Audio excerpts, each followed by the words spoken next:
우리를 보라 하는 말씀의 제목으로 오늘 말씀의 은혜를 함께 나누겠습니다. 왜 우리를 보라 이 제목을 붙였느냐 하면 바라봄의 법칙, 이런 식으로 생각을 했는데 그 전에 바라봄의 법칙을 말씀을 드렸던 것 같아요. 그러면 바라봄의 법칙 1, 2, 3 이렇게 나가면 되지만 오늘은 4절 말씀을 근간으로 해서 베드로가 요한과 더불어 주목하여 이르되 우리를 보라 이렇게 말씀하라는 이 말씀 따라서 우리를 보라 이렇게 제목을 붙여봤습니다. 우리가 무엇을 보는가, 이것은 중요하다는 것입니다. 베드로가 물 위를 걷는 예수님을 보았을 때 베드로가 물 위를 걸었습니다. 물 위를 걷다가 바람이 일어나는 것을 보면서 그 바람을 보니까 순간적으로 두려운 마음이 들어가다 보니까 물속으로 빠져들어갔어요. 예수님을 바라볼 때는 물 위를 걸었는데 세상이라는 바람을 보니까 물속으로 빠져들더라 하는 것입니다. 그래서 우리가 무엇을 바라보는가, 이것은 정말로 중요하다는 것입니다. 우리가 무엇을 바라보고 사느냐, 인생의 가치관이 달라지는 거예요. 인격이 달라집니다. 우리가 무엇을 바라보느냐, 우리가 주님을 바라보면 우리의 인격은 정말로 세상 사람들이 볼 때 알아봅니다. 그러나 우리가 세상을 바라볼 때 어떻습니까? 믿는 자나 믿지 않는 자나 똑같다 이렇게 말할 것입니다. 며칠 전에 스님들께서, 아주 훌륭하신 스님들께서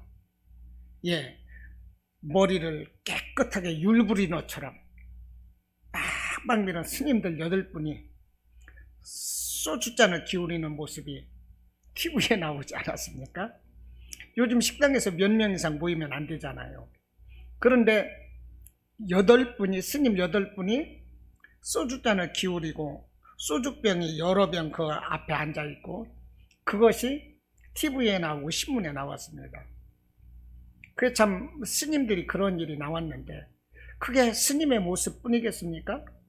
우리도 세상을 바라보면 우리 믿는 자들도 그렇게 될 수가 있는 거 아니겠어요? 남 잘못했다 욕하고 손가락질할 필요가 없어요. 나도 잘못하면 마귀에게 시험이 들어가면 그 시험에 넘어가면 나도 그렇게 될 수가 있는 거거든요. 그런 모습을 통해서 나를 살피고 우리는 항상 예수님만을 바라보아야 합니다. 오늘 나면서부터 걷지 못하던 자가 이제 베드로가 내게 은과 금은 없거니와 내게 있는 것을 네게 주노니 곧 나사렛 예수 그리스도 이름으로 일어나 걸어라.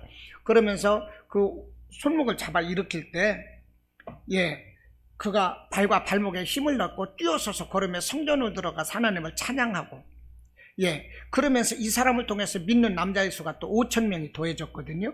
이 사건을 오늘 기록을 하고 있습니다. 그런데 나면서부터 이제 걷지 못하던 자가 성전 미문 앞에서 늘 구걸하는 자였어요. 그런데 그날도 베드로와 요한이 이제 예배를 드리러 갈 때 보니까 3절에서 보니까 이 베드로와 요한이 성전에 들어가려 하는 것을 이 앉은 사람이 어떻게 됐어요? 보았다 그랬습니다. 보고. 그래서 4절을 보니까 또 베드로가 요한과 더불어서 주목하여 이르되 우리를 보라. 그 앉은 자에게, 앉은 맹인에게 우리를 보라 이렇게 말을 합니다. 그러니까 5절에서 그가 그들에게서 무엇을 얻을까요? 바라보거늘 그랬습니다.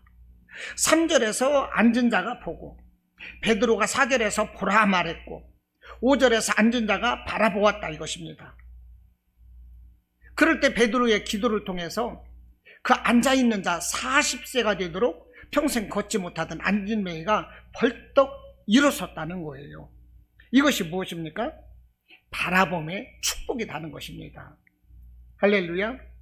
그러니까 우리가 누구를 바라보느냐, 이거 중요하다는 것입니다. 우리 주님께서 도마에게 보지 못하고 믿는 믿음은 더 큰 믿음이다 이렇게 말씀을 하셨지만, 누가복음 10장에서는 70제자들을 파송하고 나서 그 70제자들이 와서 보고를 하는데, 예수의 이름으로 귀신들도 하늘에서 막 사탄들이 떨어진다 이렇게 보고를 하니까 예수님이 뭐라고 하셨어요? 너희가 보는 것을 보는 눈은 복이 있도다 그러셨어요. 너희가 그와 같은 그 기적을 바라볼 수 있는 그 눈이 복되다, 예수님이 그렇게 말씀하셨다는 것입니다. 여러분, 우리가 바라보는 축복이 있기를 바랍니다.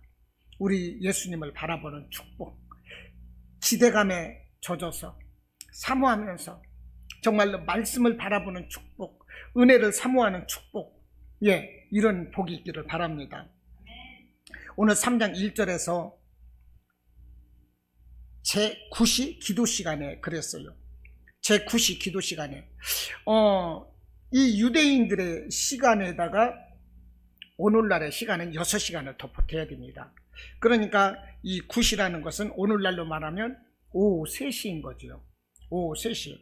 그런데 제9시 시간에 이렇게 적고 있거든요.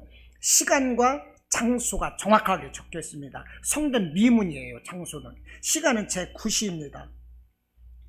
왜 이렇게 적고 있냐 하면, 이 일이 실제적으로 일어났던 역사적인 사건에서 비롯되는 말씀이라는 거예요. 그냥 허구 꾸며낸 말씀이 아닙니다. 실제적으로 일어났던 사실이라는 거죠. 성경은 사실을 기반으로 하는 역사적인 사건들이라는 것입니다. 그렇다고 해서 성경을 가지고 역사를 추론할 수는 없어요. 그렇지만은 실제적인 사건들이라는 거예요, 성경이. 그래서 구약에서 보면 노아의 방주가 있었지 않습니까? 창세기 6장에서 노아의 방주만 보더라도요, 오늘날도 그 아라랏산에서 그 방주의 옛 모습이 화석이 돼서 발견되고 있다는 것입니다. 큰 방주. 이것은 방주일 것이다 이렇게 추측을 하고 있거든요. 이것이 수천 년이 지나서 지금 발견이 되고 있는 거예요. 또 모세가 이스라엘 백성들을 이 출애굽을 할 때 홍해바다를 건넜거든요. 이스라엘 백성들이 홍해바다를 건너고 나서 이제 이 하나님이 구름과 연기 기둥으로 이스라엘 백성들과 뒤쫓아오는 애국 군대 사이에 이 연기가 자욱하게 해가지고, 이 안개가 자욱하게 해가지고 애국 사람들이 이스라엘 백성들을 바라보지 못하도록 이렇게 만들었고, 그러고 나서 이스라엘 백성들이 다 건넜을 때는 그 물이 합쳐졌을 때 애굽의 모든 군사들이 다 수장되어 버렸거든요. 그래서 애굽에서의 역사도 보면 이스라엘 백성들이 출애굽할 당시에 그 바로왕에 대한 기록이 없다는 것입니다. 왜 없을까? 아마 출애굽 사건 때 그 홍해에서 이 수장된 것이 아니겠는가 이렇게 보고 있는 거고요. 그리고 그 홍해바다 밑바닥에는 수천 년이 지난 그 화석이 발견되고 있는데, 그 수레바퀴 같은 거, 수레바퀴 모양의 화석 같은 것이 그대로 발견이 되고 있다는 것입니다. 이 역사적인 사건이라는 거죠. 그리고 유대인들은 말입니다, 이 기도를 했는데 하루에 3번 기도를 했어요. 제3시, 제6시, 제9시 이렇게 기도를 했어요. 이것은 이제 예수님이 십자가에서 당하신 순환과도 같은 시간이거든요. 제3시에 못 박혀서 제9시에 예수님은 숨지셨으니까. 그래서 제3시에 숨지셨다는 것이 무엇이겠습니까? 오전 9시에 제3시에 십자가에 달렸다는 것은 오전 9시에 달리셨다는 것이고, 9시에 숨졌다는 것은 오후 3시에 예수님이 운명하셨다는 거죠. 이것을 말씀을 하고 있는 것입니다.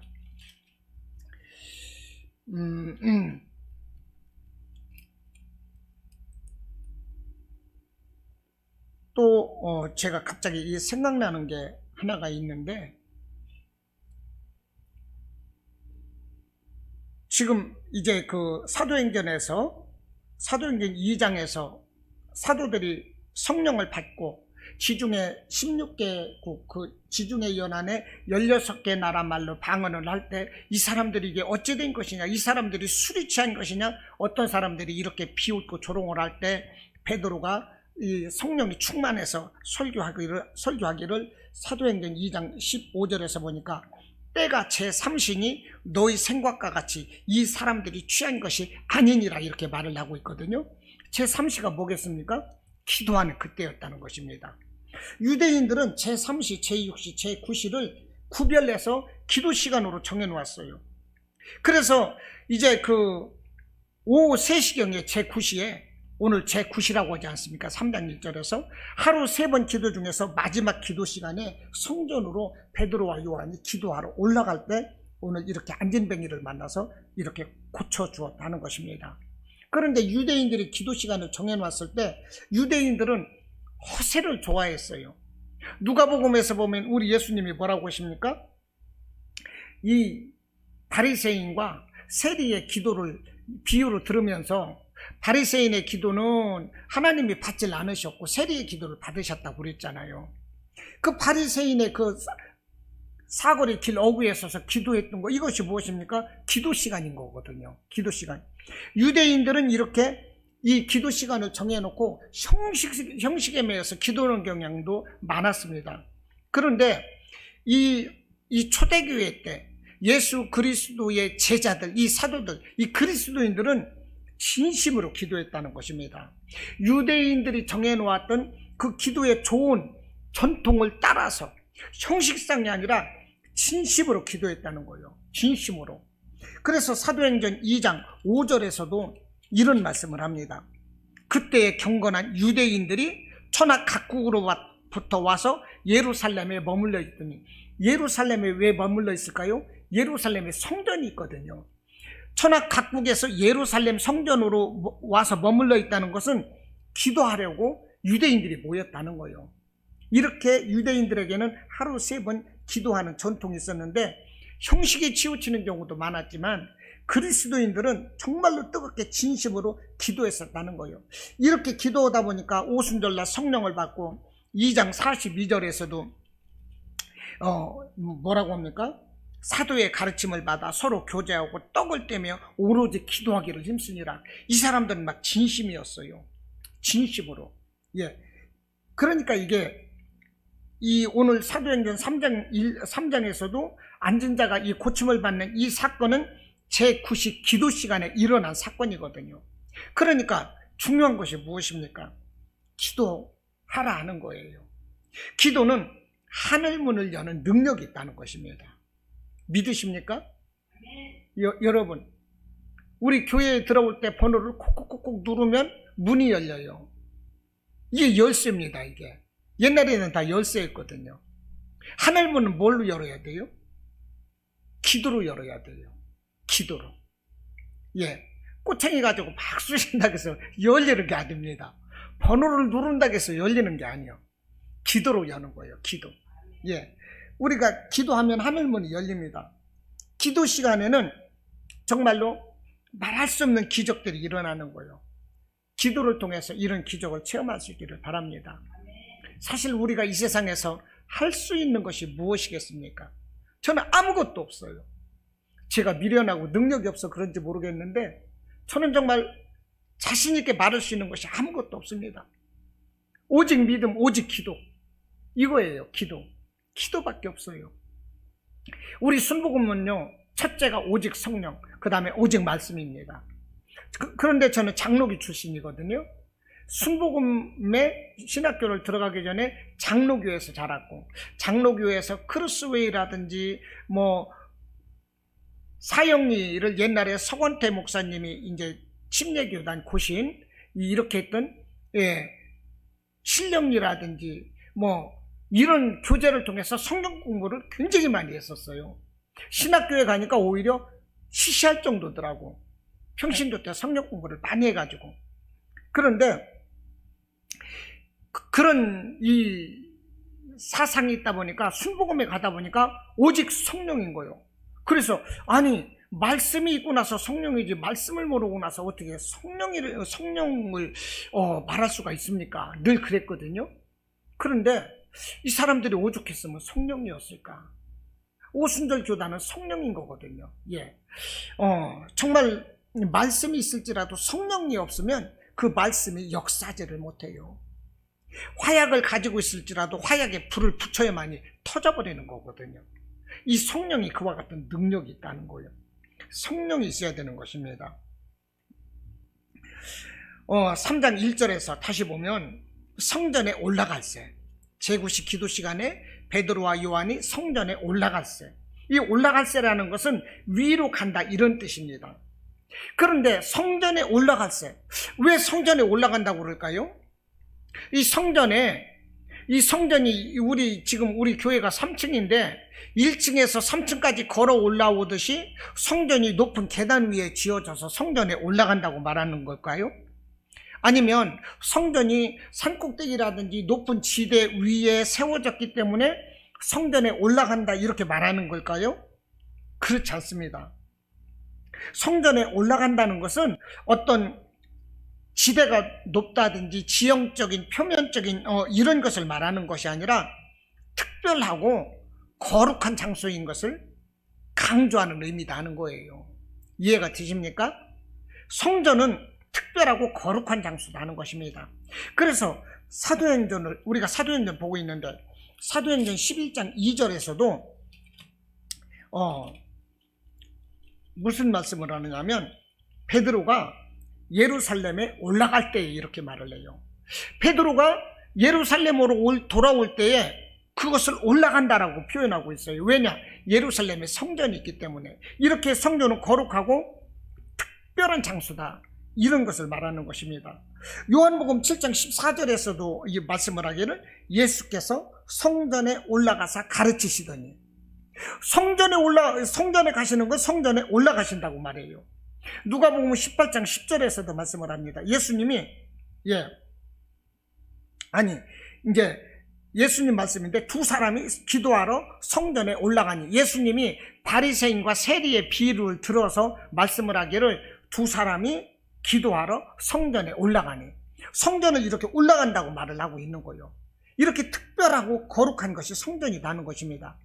반면에 누가복음 10장에서는요, 이 예수님께서 누가 우리의 이웃이냐 이것을 비유로 말씀을 하시면서 어떤 사람이 예루살렘으로 내려가다가 강도를 만나매 레위 제사장도 그냥 지나가고 레위인도 지나가고 사마리아 사람이 그 사람을 치료해 주지 않았습니까?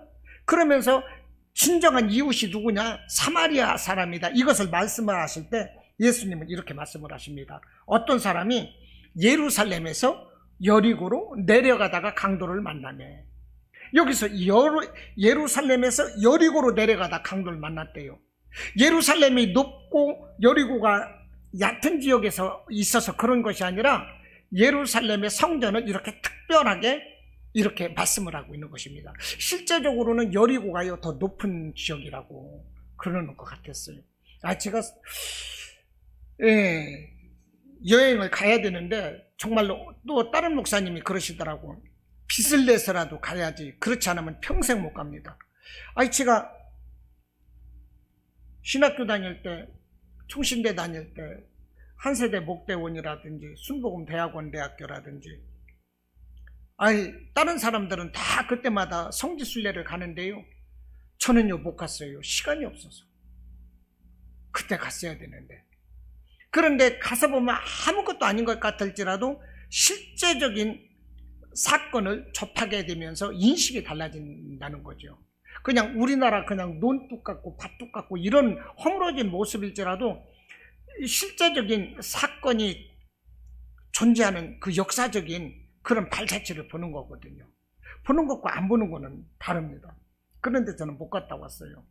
좀 안타까워요. 언제 하나님이 보내주실려나. 정말 보내주셔야 되는데 그 기대를 가지고 삽니다. 지금 3장 1절에서 성전에 올라갈세 이렇게 말을 하고 있는데, 이제 베드로와 요한이 성전에 기도하러 갔다, 이 거룩한 성전을 이렇게 나타내고 있는데, 여러분 제가 왜 이 말씀을 반복해서 드리느냐, 하나님은 거룩한 성전에서 계시고 이 거룩한 성전에서 우리를 만나시기를 원하신다는 것입니다. 할렐루야. 그래서 모세에게 하나님께서는 말씀을 하셨어요. 성막의 제도 같은 것을 다 말씀해 주셨어요. 성막은 어떠한 구조로 얼마만한 넓이, 사이즈, 크기로 만들어라. 기둥은 뭘로 하고 무엇으로 재료를 삼고, 그래서 부살렛과 오홀리압이 성령 충만하고 지혜로운 부살렛과 오홀리압이 그 성전을 모세의 명에 따라서 다 만들었어요. 왜 성전을 만들었을까요? 하나님이 거기 거하시겠다는 것입니다. 성전 안에 가장 깊은 곳, 그 안쪽에 지성소가 있어요. 지성소에 언약궤가 있어요. 우리 주님이 그곳에 임재해 계신다는 거예요. 그래서 주님이 임재해 계실 때는 지성소 안에 그 연기가 가득 이렇게 피어올랐고, 우리 주님은 성전에 계신다는 거예요. 그 성전으로 와서 사람들이 예배드리고 하나님을 만났습니다. 오늘날도 우리가 성전에 나오기를 힘써야 돼요. 그런데 오늘날 우리 현실이 어떻습니까? 코로나19 시대예요. 그래서 예배를 들 사람들이 겁나서 못 와요. 겁나서 못 와요. 국가에서도 4단계다 보니까 예배를 못 드리게 하고 있어요. 우리 주님께서 이것을 과연 기뻐하실까? 사도행전 4장 10절에서 내가 사람을 기쁘시게 하랴 하나님을 기쁘게 하랴. 우리가 사람의 말을 듣는 게 옳겠느냐 하나님의 말을 듣는 게 옳겠느냐, 베드로의 이야기입니다. 우리는 하나님을 기쁘시게 해야 되는 것이고 하나님의 말씀을 들어야 돼요. 하나님은 성전에서 우리를 기다리시는 거예요. 오늘 코로나 시대에도 한국 기독교 총회장 소강석 목사는 내가 교회에서 예배를 드리다 수천 명이 이렇게 확진되고 그래서 예배를 못 드리게 된다면 내가 무슨 낯으로 얼굴을 들고 다니면서 사람들을 대할 수가 있겠느냐. 그래서 나는 간이 작아서 정부에서 뭐라고 하든 한국교회 예배 드리라 이것을 못하겠다. 이 말을 하더라고, 설교 시간에. 그러려면 내려와야지. 한국 기독교 총회장답게 교회는 예배 드려야 됩니다. 얘기를 해야 옳은 거죠.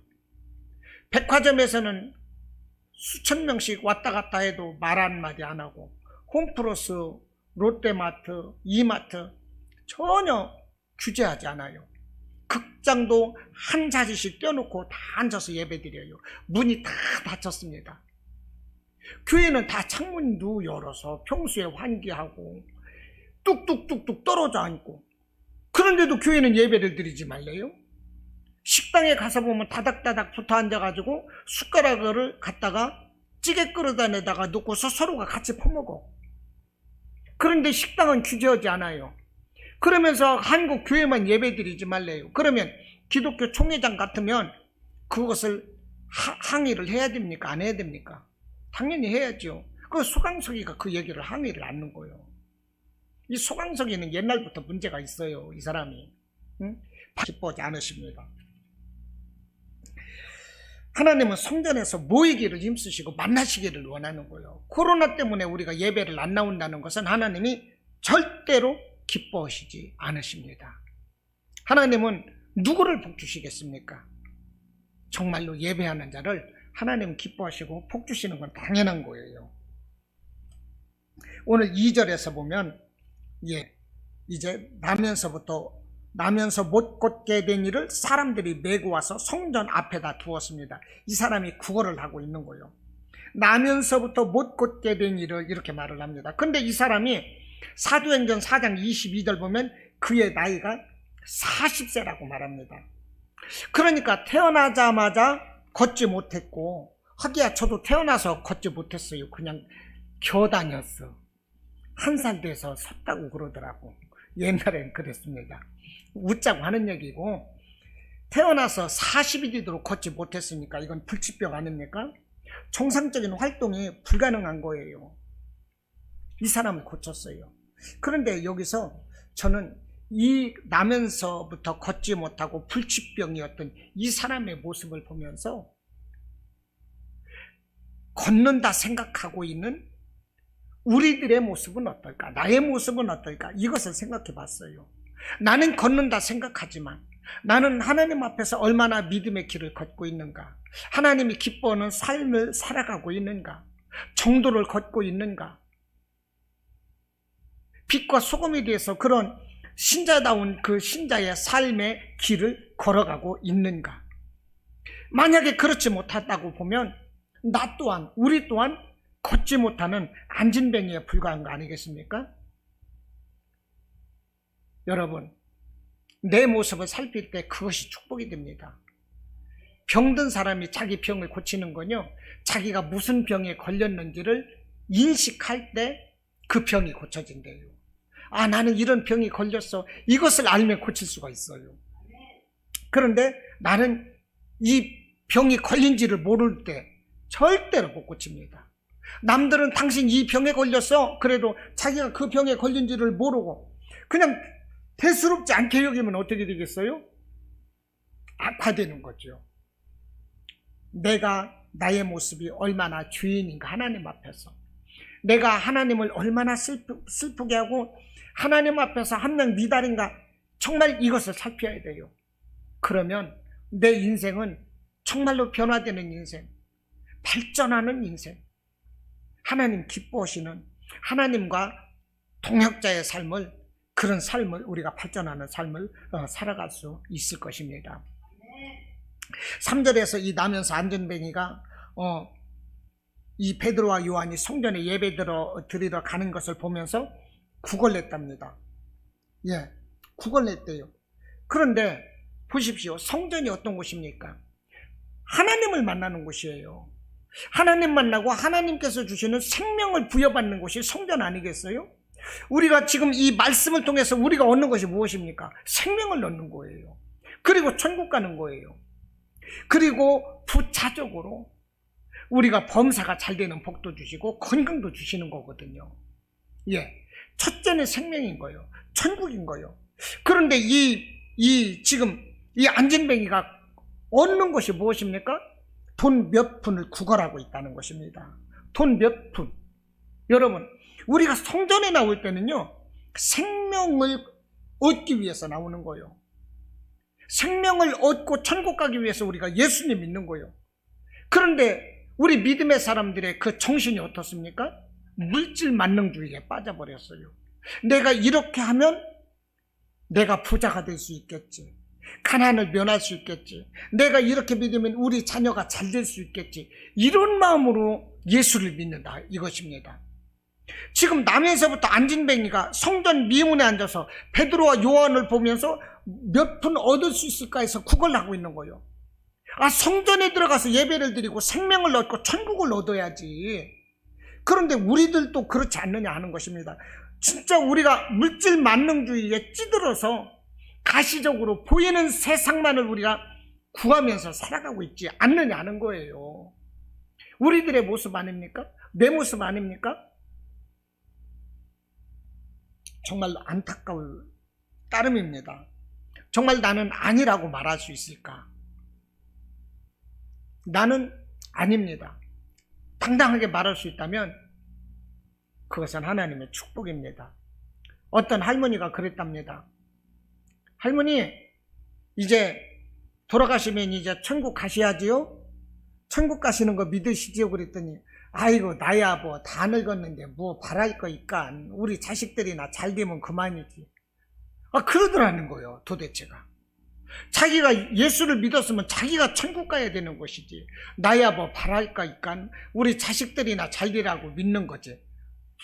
이거는 잘못돼도 한참 잘못된 거 아닙니까? 내가 잘 되고 나의 신앙의 유산을 가지고 자녀들이 본받아서 잘 되는 거예요. 내가 먼저 구원 받아야 되는 것입니다. 그래서 이 베드로가 이 구걸하는 이 사람을 주목했대요. 베드로가 이 앉아서 구걸하는 이 사람을 바라보는 거예요. 어떻게 바라봤을까요? 애정어린 눈빛으로 그 영혼에 대한 깊은 관심을 가지고 바라보았다는 것입니다. 야, 성전이 도대체 뭐냐? 예배를 드려야지. 와서 하나님께 나의 생명 천국을 구원해야지. 아니, 그런데 너 앉아가지고 돈을 구하고 있냐 그래? 더 큰 것을 바래라. 네 입을 넓게 열라. 그러면서 그 인생이 불쌍하게 보였을 거예요. 그러면서 베드로가 하는 얘기가 무엇입니까? 우리를 보라, 이렇게 말하는 거예요. 그 안진뱅이를 주목하여 보면서 4절에서 베드로가 요한과 더불어서 주목하여 이르되, 그 사람을 바라보면서. 여러분, 우리는 하나님의 말씀 따라서 정말로 복음을 전하는 거 아주 중요합니다. 그러나 복음에 대한 그 열정, 그 이상으로 복음을 전하고자 하는 그 사람들에 대한 그 영혼의 관심, 그 사랑, 이런 애정을 가지고 우리가 감당해야 한다 하는 것입니다. 할렐루야. 복음을 전할지라도 그 사람에 대한 깊은 사랑과 관심을 가지고 바라보아야 돼요. 그래야 그 사람이 감동을 받고 내가 전하는 복음을 받아들일 수가 있는 것입니다. 로마서 5장 8절로 말씀을 하기를 우리가 아직 죄인 되었을 때에 그리스도께서 우리를 위하여 죽으심으로 하나님께서 우리에 대한 자기의 사랑을 확증하셨느니라 그랬어요. 무슨 말이냐면 하나님께서 당신의 사랑을 우리에게 보여주실 때는 당신의 독생자 예수까지도 죽게 하심으로 인하여 우리에게 사랑을 보여주셨다는 것입니다. 그와 같은 사랑과 애정을 가지고 관심을 가지고 하나님께서도 우리에게 이와 같은 은혜를 베풀어 주셨다는 거예요. 할렐루야. 그러니까 우리가 얼마나 깊은 애정과 관심을 가지고 사람들을 바라보아야 되겠느냐. 이거 정말 필요합니다. 그런데 우리 기독교인들이 어떻습니까? 너무 말은 많고 잘난 척은 잘하는데 너무 사무적인 거예요. 너무 사무적. 너무 따지기 좋아하고 너무 잘났어요. 그러니 세상 사람들이 바라볼 때는 너무 인정머리 없고 야멸차고 그런 거 아니겠어요? 그렇잖아도 기독교인들은 배타적이라고 그래요. 근데 배타적일 수밖에 없는 것은 길이요 진리요 생명은 우리 예수님밖에 안 계시기 때문에. 다른 모든 신들은 다 죽은 분들이지만 우리 예수님은 살아서 부활하신 분이거든요. 그러므로 세상 종교와 비교할 수 없어요. 그러므로 배타적일 수밖에 없습니다. 그럴지라도 우리가 관심과 애정 어린 눈빛으로 사람들을 대해야 된다는 거예요. 할렐루야. 그럴 때 뭔가 되는 거지. 사무적으로 너무 딱딱하고 이래서는 안 되는 것입니다. 우리가 아까도 말씀드렸지만 정말 우리가 무엇을 바라보느냐, 바라보는 건 중요해요. 그래서 이 안진뱅이가 베드로를 바라보았고 베드로가 우리를 보라 했고 이 안진뱅이가 베드로와 그 요한을 바라보니까 베드로가 은과 금은 내게 없거니와 내게 있는 것 곧 나사렛 예수 그리스도의 이름으로 일어나 걸으라고 그 팔을 잡아 당길 때 그 사람이 치료가 되었던 거거든요. 치료의 기적이 일어났다는 거예요. 언제 일어났다고요? 바라보았을 때. 믿음의 눈으로 우리가 바라보아야 되는 것입니다. 제가 어제도 전도를 했는데 더워서 해질녘에 전도를 했어요. 와, 진짜 덥대. 교회 온도가요 35도예요 36도. 오늘 창문을 열어서 35도. 어제는 와보니까 이 밑에서 식당에서 냄새 올라가 봐할까봐 문을 닫았는데 36도. 그러면 밖에도 36도고 이 성전도 36도면 어디가 더 더울까요? 여기가 성전이 더 더워요. 왜냐하면 여기는 성령의 불이 있거든. 그러면 정말로 좋고요. 실제적으로 여기가 더 더운 이유가 뭐냐면 밖에는 바람이라도 있거든요. 그 여기는 바람이 없어요. 그리고 뜨거운 온도만 있는 거야. 그러니까 밖에보다 여기가 더 더운 거예요. 여기가 엄청 더워요. 그런데 어제 전도를 하는데 요즘 전도하면서 느끼는 것이 눈맞춤이 중요하다. 눈맞춤. 예수 믿으세요. 하나님 믿고 구원 받으세요. 이렇게 하지 않습니까? 할 때 예수 믿으세요. 이렇게 그냥 혼잣말을 하더라도 지나가시는 분들의 눈을 바라보면서 얘기할 때와 그냥 할 때와 다르더라는 거예요. 사람들이 받아들이는 느낌이 달라요. 뭐 물티슈라든지 전도 용지 하나를 드리더라도요, 눈빛을 바라보며 드릴 때는 그 사람들이 정에 못 이겨서라도 받습니다. 그런데 사무적으로 이렇게 손을 내밀면서 이 말을 하고 줄 때는요 절대 안 받아요. 아, 눈맞춤이 이렇게 중요하구나, 그겁니다. 정말 우리는 바라봐야 돼요. 눈맞춤이 중요해요. 눈맞춤이라는 것이 무엇이냐? 관계성이더라고. 관계성. 이 관계성은 뭐냐?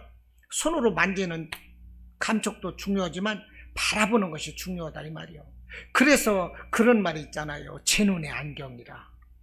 뭐 듣는 거를 가지고 냄새 맡는 것을 가지고 어떤 관계성을 이야기한 건 없어요. 눈을 가지고만 얘기했어. 제 눈의 안경이라. 또 하나 있더라고. 콩깍지가 씌워도 귀에 씌우는 것도 아니고 눈에 콩깍지가 씌우더라. 이 뭡니까? 바라보는 것이 그만큼 중요하다는 거 아니겠습니까? 우리는 바라보아야 됩니다. 무엇을 바라볼 것이냐? 세상을 바라보는 것이 아니라 우리 하나님을 바라보아야 됩니다. 그러기 위해서 우리가 성전에 나와야 돼요. 성전에 나와야 됩니다. 많은 사람들이 비대면 예배를 드리고 있는데, 비대면 예배가 대면 예배만 못한 것이 무엇이겠습니까? 직접 바라볼 수 없다는 거예요. 직접 바라볼 수 없다는 것. 직접 보고 듣는 것과 예를 들어서 사이버라든가 이런 것으로 강의 듣는 것과 그것도 다르거든요. 우리가 학교 갈 때 직접 가서 이 수강하는 것하고 동영상으로 사이버하고는 또 틀리거든요. 그렇지 않습니까? 그렇듯이 예배도 마찬가지요. 교회에 나와서 우리 주님 계신 성전에서 직접 보고 듣는 것이 실제적인 역동적인 예배가 된다는 것입니다. 여러분 바라봐 줘야 돼요. 저도요, 여러분들이 바라봐 주실 때 힘이 나요. 바라봐 주지 않으면 설교가 안 돼요. 설교가. 그래서 어떤 목사님이 교회를 크게 증축하려고 그러는데 다른 목사님들이 그러더랍니다. 아무개 목사, 교회 함부로 가지 마. 100명 가지고 꽉 차게 모여서 예배 드릴 때 힘이 나는 거지, 교회 크게 져놓고 200명이 모이더라도 듬성듬성 앉으면 힘이 없어 예배 못 드려. 이런 얘기를 한다는 거예요. 그만큼 이 눈길이 모아서 이렇게 집중될 때 그 설교도 힘이 난다는 거예요. 몇 명이 모일지라도 이 예배자들이 저를 똑바로 쳐다봐주면 저는 막 힘이 나서 예배 설교를 해요. 그런데 졸고 다른 일을 하고 핸드폰 만지고 그러지 않습니까? 그러면 갑자기 설교가 확 죽어버려. 정신 차려야지. 이런데도 설교가 죽어버려. 어떤 사람은요, 누구라고는 말을 안 해. 그래, 네 한번 시con해봐라. 내가 한번 들어볼게. 어떻게 하나 한번 들어보자. 이런 자세로 앉아있는 사람이 있어. 한 대 패줘버릴 수도 없고. 그러면서 그것도 설교냐? 그런 눈빛이 역력해 보여. 그것도 설교냐? 이런 식으로 바라보는 사람. 또 어떤 사람은요, 졸고 있어요. 졸고 있어. 말씀이 좀 길어졌지만 누가복음 19장에서 보면 예수님께서 여리고로 들어가실 때에, 그 여리고로 들어가실 때에 삭개오 세리장이 뽕나무 위로 올라가서 예수님을 영접했습니다. 왜 그랬습니까? 예수님을 보고자 하였다. 이렇게 적고 있습니다. 19장 3절에서 예수님을 보고자 하여 뽕나무 위에 올라갔다는 거예요. 세리장 삭개오가. 오늘날 세무서장이 운전기사한테 잠시 대기하라 해놓고 나서 뽕나무 위로 올라갔어요. 예수님 보고자 하는 마음으로. 여러분, 그럴 때 여리고에서 그 많은 사람 중에서 예수님을 영접한 사람은 오직 세리장 삭개오 한 사람뿐이라는 거예요. 삭개오 세리자가, 이 삭개오가 어떻게 예수님을 자기 집으로 모시고 들어갈 수 있는 그런 영광을 얻었을까? 예수님을 사모하고 보고자 하는 그 마음이었다는 것입니다. 오늘날 누가 은혜를 받습니까? 뜨거운 마음으로 보고자 할 때. 할렐루야. 뜨거운 마음으로 보고자 할 때 응답받는 것입니다. 지금 나면서부터 안진뱅이 나이 40이 되었어요. 바라보라 할 때 봄으로 인하여 이 사람이 치료받았어요. 예수님을 바라보시기를 바랍니다. 믿음의 눈을 들어서 늘 주님을 바라보시는, 하늘을 소망하는 그런 삶이 되시기를 주님의 이름으로 축원합니다. 아멘.